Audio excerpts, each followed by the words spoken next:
बन्या अंचल बुली देखिले मुख्यमंत्री नवीन पट्टनायक, ताहा पुणी आकाश मार्गरू। ओडिशा रे सृष्टि होइतिबा बन्या परिस्थिति को आज आकाश मार्गरू समीक्षा करछंती मुख्यमंत्री। महानदी रे सृष्टि होइतिबा बन्या फलरे एबे तळ मुंडरे लोक नाही नथिबा असुविधारे सम्मुखीन होउछंती। केउठी घर भितरे पानी पसि गलानी तो आउ केउठी लोके घरु बाहरी पारु नाहंती। जेउठी देखिबो खाली पानी और पानी। लोकंक दुर्दशा न कहिले भलो। खाइबा पीबा पाई भी डहळ विकळ होउछंती तळी अंचलर लोक माने।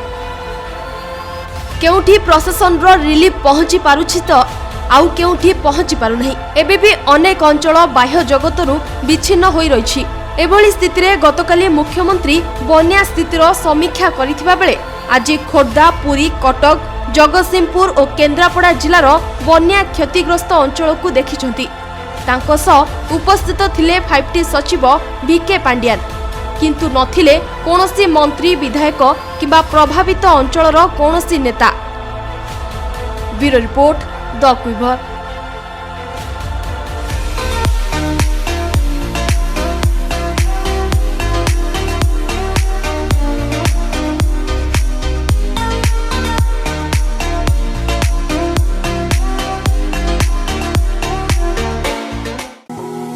आम सह जोड़ी हेबा पई आमको लाइक, फॉलो एवं सब्सक्राइब करंतु।